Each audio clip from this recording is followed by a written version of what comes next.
حضرت علی بن ابی طالب رضی اللہ تعالی عنہ بیان کرتے ہیں کہ رسول خدا صلی اللہ علیہ وآلہ وسلم نے فرمایا، اس ذات کی قسم جس کے قبضہ قدرت میں میری جان ہے، جو بھی میرا امتی یہ عمل بر لائے گا، اللہ تعالی ارشاد فرماتا ہے کوئی مغفرت کا طلبگار کہ میں اسے بخش دوں، ہے کوئی رزق کی کشادگی کا طلبگار کہ میں اسے رزق واسع عطا کر دوں، ہے کوئی اپنی اولاد کی سلامتی اور رزق کشادگی کے لیے بتلائے، میں ان کی اولاد کو اپنے فرشتوں کے سائے میں اور رزق فراوانی سے عطا کر دوں، ہے کوئی مصیبت میں اس کی مصیبت کا درماں کر دوں، ہے کوئی اپنی گناہوں کی بخشش و مغفرت طلب کرنے والا اس کی طلب عطا کر دوں، ہے کوئی نزا قبر و جہنم کے عذاب سے پناہ مانگنے والا اس کی مانگ پوری کر دوں، ہے کوئی جنت کا طلبگار اسے جنت عطا کروں، وہ عمل یہ ہے۔ بسم اللہ الرحمن الرحیم۔ السلام علیکم ورحمۃ اللہ۔ محترم ناظرین، دین اسلام کا ابتدائی دور جب ہمارے پیارے نبی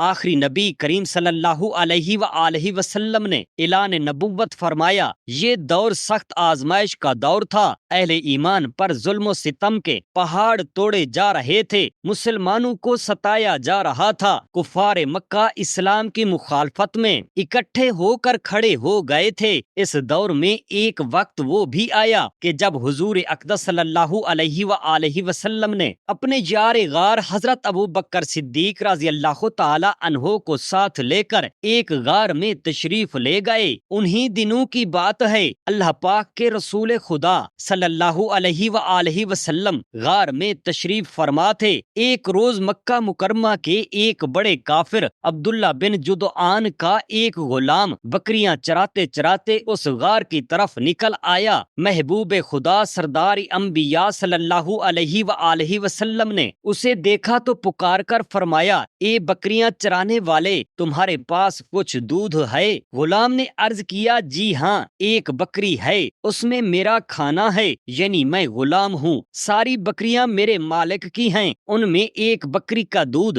میرے لیے مقرر ہے، چاہیں تو اپنے حصے کا دودھ آپ کے لیے ایثار کر سکتا ہوں۔ پیارے آقا دو جہاں کے داتا صلی اللہ علیہ وآلہ وسلم نے فرمایا، وہ بکری لے آؤ۔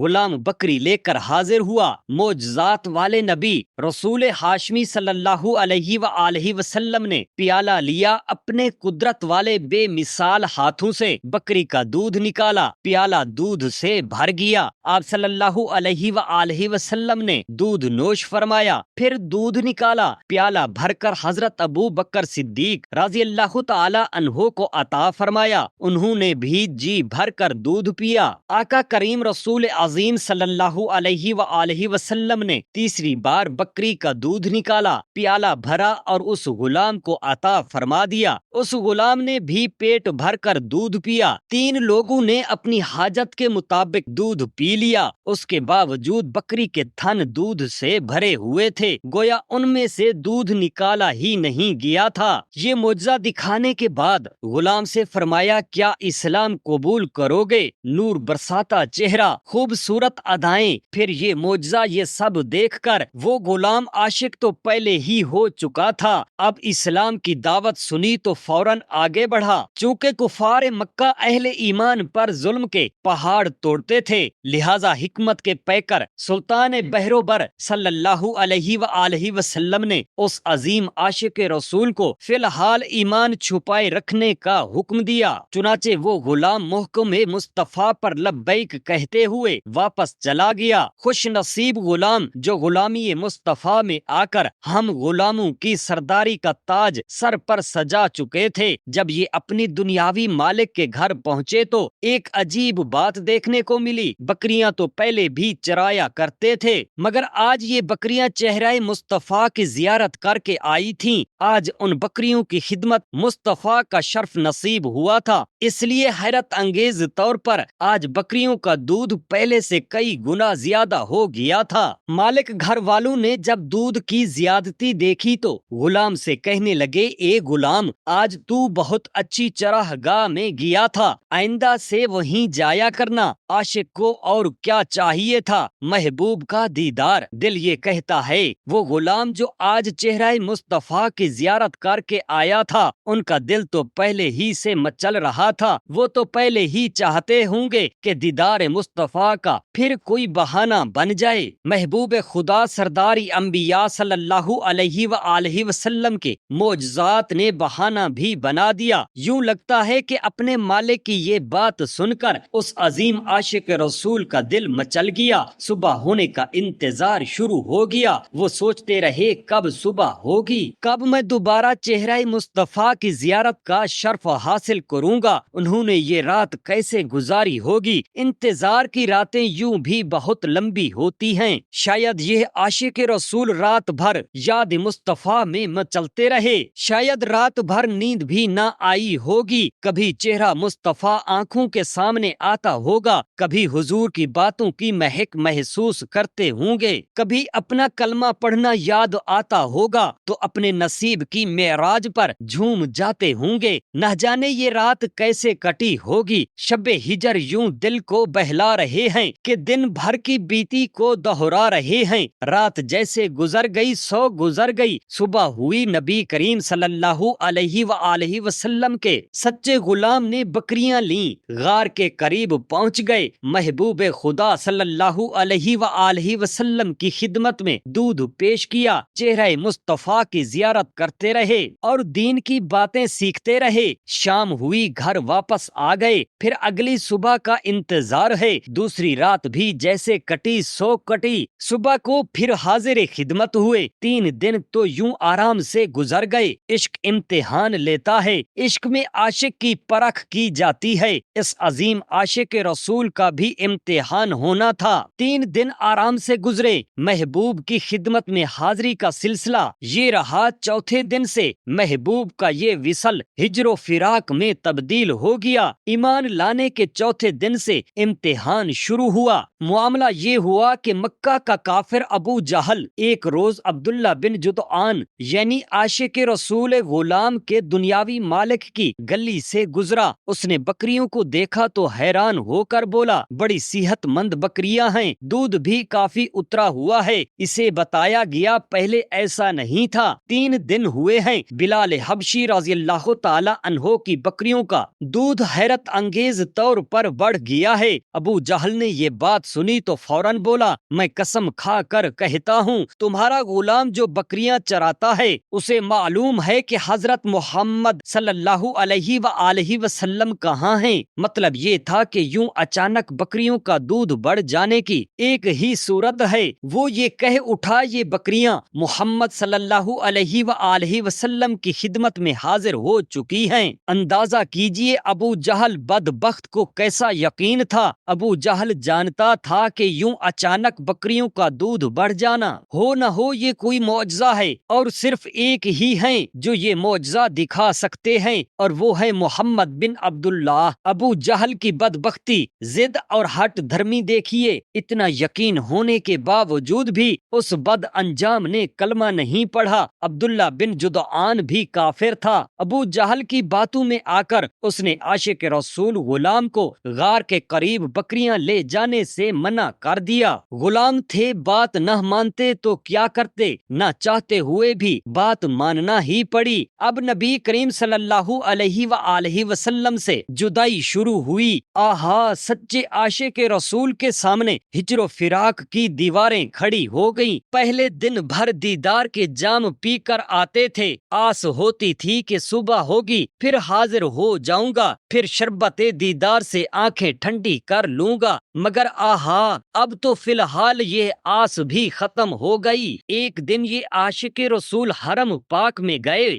وہاں چند کافر بھی موجود تھے، مگر ان کی نگاہ نہ پڑی، یہ سمجھے میں اکیلا ہی ہوں۔ وہاں کافروں کے جھوٹے خدا رکھے ہوئے تھے، انہیں دیکھ کر جذبہ ایمانی جوش میں آ گیا تھا، اور ان عاشق رسول نے جھوٹے خداؤں پر تھوک پھینک کر کہا، نامراد ہے جو تمہاری عبادت کرتا ہے، یہ سمجھ رہے تھے میں اکیلا ہی ہوں اس لیے یہ کام کر دیا، لیکن جب کافروں کو دیکھا تو جلدی جلدی یہاں سے چلے گئے۔ کافر سارا معاملہ دیکھ چکے تھے، وہ بھی پیچھے آئے۔ عبداللہ بن جدعان جو اس عاشق رسول کا دنیاوی مالک اور بڑا کافر تھا، اس کے گھر پہنچے، اسے تمام ماجرا کہہ سنایا تو اس بدبخت کافر نے اپنے غلام یعنی حقیقی عاشق رسول کا ہاتھ ابو جہل اور امیہ بن خلف کے ہاتھ میں دے دیا اور بولا یہ تمہارا ہے، یعنی اب سے یہ تمہارا غلام ہے، اس کے ساتھ جو چاہے کرو۔ ابو جہل بھی کافر، امیہ بن خلف بھی کافر، اور دونوں ہی انتہا کے ظالم و جابر۔ ان دونوں نے اس عظیم عاشق رسول کا ہاتھ پکڑا، مکہ پاک کے صحرا میں لے گئے، عاشق رسول کو اسلام قبول کرنے کے مقدس فریضہ کی ادائیگی میں تپتی ہوئی ریت پر لٹا دیا، سینے پر پتھر رکھ دیا اور بولے محمد صلی اللہ علیہ وآلہ وسلم کی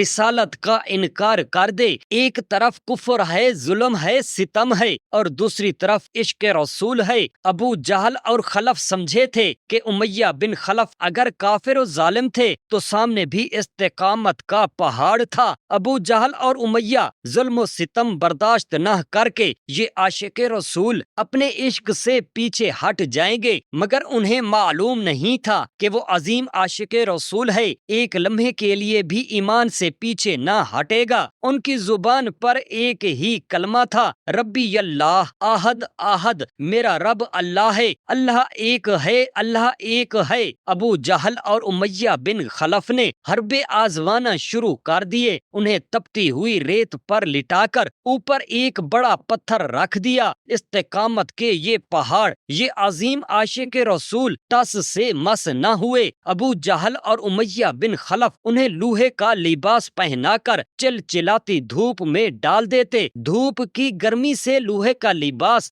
گرم ہو جاتا تھا، اس کی تپش سے جسم مبارک جھلس جاتا تھا، آپ کی چربی پگھلنے لگتی تھی، مگر قربان جائیں اس عظیم عاشق رسول کی زبان پر صرف ایک ہی بات تھی، احد احد، میرا رب اللہ ہے، اللہ ایک ہے، اللہ ایک ہے۔ کافر ان کے گلے میں رسی ڈال کر اوباش لڑکوں کے ہاتھ میں دے دیتے، وہ اس عظیم عاشق رسول کو معاذ اللہ مکہ مکرمہ کے گلوں کوچوں میں گھسیٹتے پھرتے، پھر بھی ان کی زبان پر ایک ہی جملہ رہتا، احد احد، اللہ ایک ہے، اللہ ایک ہے۔ ان تکلیفوں کا حال سن لینا، پڑھ لینا بہت آسان ہے، ہمت تو ان کی ہے جو یہ تکلیفیں برداشت کر رہے تھے۔ آہا ہم آرام میں ہیں، کوئی ہمیں ستاتا نہیں ہے، کھانا ملتا ہے، پانی ملتا ہے، بجلی لگی ہے، پنکھے اے سی چلتے ہیں، کماتے ہیں، کھاتے ہیں، پیتے ہیں، آرام سے رہتے ہیں، اس کے باوجود ذکر اللہ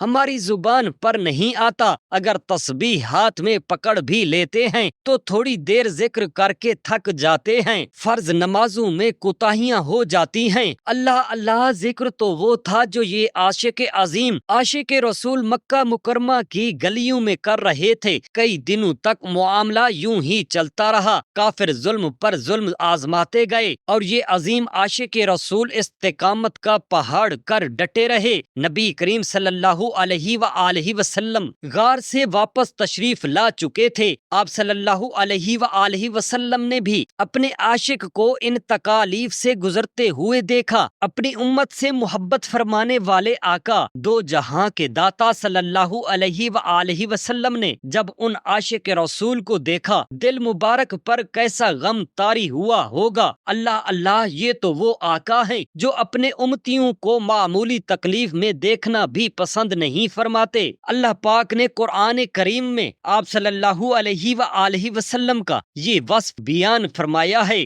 رحمت والے آقا دو جہان کے داتا جو اپنی امت سے اس قدر پیار فرماتے ہیں، جب آپ صلی اللہ علیہ وآلہ وسلم نے اپنے اس عاشق کو مصیبتوں کے شکنجے میں دیکھا تو دل پر غم طاری ہو گیا ہوگا، مبارک آنکھوں سے آنسو جاری ہو گئے، لیکن یہ امتحان کا وقت تھا اور امتحان میں صبر ہی کیا جاتا ہے۔ آخر ان عاشق رسول کی آزمائش کا وقت ختم ہوا، یہ اپنے عشق کے اس امتحان میں کامیاب ہو گئے تھے۔ ہوا یوں کہ ایک روز پیارے آقا کریم صلی اللہ علیہ وآلہ وسلم نے فرمایا، کاش کسی طرح اس غلام کو خرید کر آزاد کر دیا جائے۔ آقا کے یار غار حضرت ابو بکر صدیق رضی اللہ تعالی عنہ نے جب یہ خواہش سنی تو جلدی سے گئے، بھاری قیمت ادا کی اور اس عظیم عاشق رسول کو خرید کر فوراً ہی آزاد کیا اور حضور کی خدمت میں لے آئے۔ جب اللہ پاک کے آخری نبی کریم کریم صلی اللہ علیہ وآلہ وسلم نے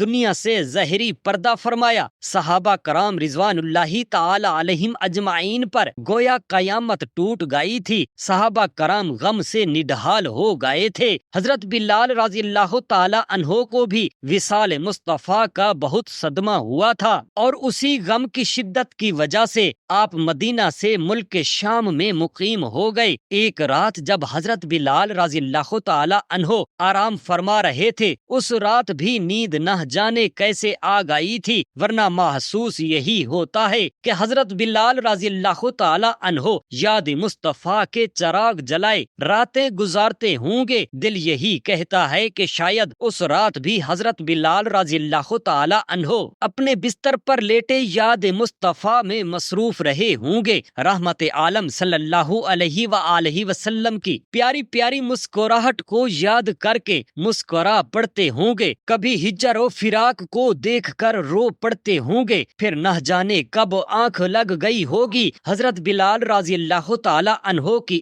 آنکھیں بند ہوئیں، قسمت جاگ اٹھی دل کے سلطان حضور صلی اللہ علیہ وآلہ وسلم اپنے عاشق کو دیدار کروانے کے لیے خواب میں تشریف لے آئے، خواب میں تشریف لائے اور فرمایا، اے بلال یہ کیا بے وفائی ہے، تم نے ہماری زیارت کے لیے آنا ہی چھوڑ دیا ہے۔ حضور کا یہ فرمان سنا حضرت بلال رضی اللہ تعالی عنہ کی آنکھ کھلی، سواری تیار کی اور سفر مدینہ پر روانہ ہو گئے۔ سوچتے ہیں کہ جلد ہی مدینہ پاک کی گلیوں میں پہنچ جاؤں گا، جلد ہی مسجد نبوی شریف نظر آئے گی، مدینہ پاک کے خوبصورت در و دیوار نظر آئیں گے، حضور نے خود بلایا ہے، جلوہ بھی تو دکھائیں گے، دیدار کے جام بھی تو پلائیں گے۔ اللہ اللہ سفر کرتے کرتے حضرت بلال رضی اللہ تعالی عنہ کو مدینہ منورہ کے در و دیوار نظر آئے ہوں گے، مدینہ منورہ پر برستا ہوا نور، وہاں کے روشن روشن در و دیوار دیکھ کر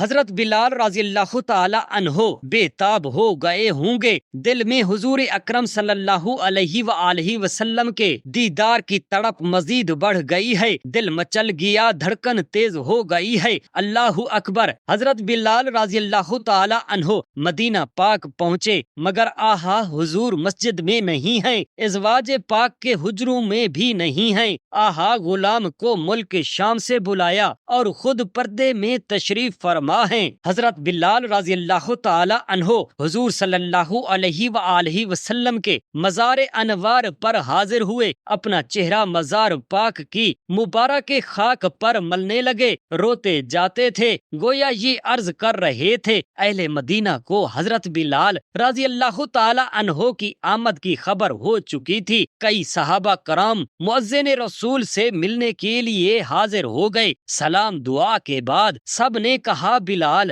وہ اذان جو ہمارے نبی پاک صاحب لوناک حضرت محمد مصطفیٰ صلی اللہ علیہ وآلہ وسلم کو سنایا کرتے تھے، آج پھر ایک بار وہ اذان سنا دو۔ حضرت بلال رضی اللہ تعالی عنہ نے معذرت کی کہ اب اذان دے نہیں سکوں گا، پہلے جب اذان پڑھتا تھا اشہد ان محمد رسول اللہ کہتا تھا، سامنے چہرہ ودہا کی زیارت کیا کرتا تھا، آج جب اذان پڑھوں گا دیدار سے محروم رہوں گا تو دل برداشت نہیں کر پائے گا، آج مجھے اس فرمائش سے معاف رکھو۔ صحابہ کرام نے اصرار کیا، حضرت بلال رضی اللہ تعالی عنہ نے انکار کیا، اتنے میں رسول خدا صلی اللہ علیہ وآلہ وسلم کے ننھے امام حسن اور امام حسین رضی اللہ تعالی عنہم تشریف لے آئے۔ حضرت بلال رضی اللہ تعالی عنہ نے شہزادوں کو سینے سے لگایا، پیار کیا۔ اب شہزادوں نے کہا، بلال ہمارے نانا جان کو جو اذان سنایا کرتے تھے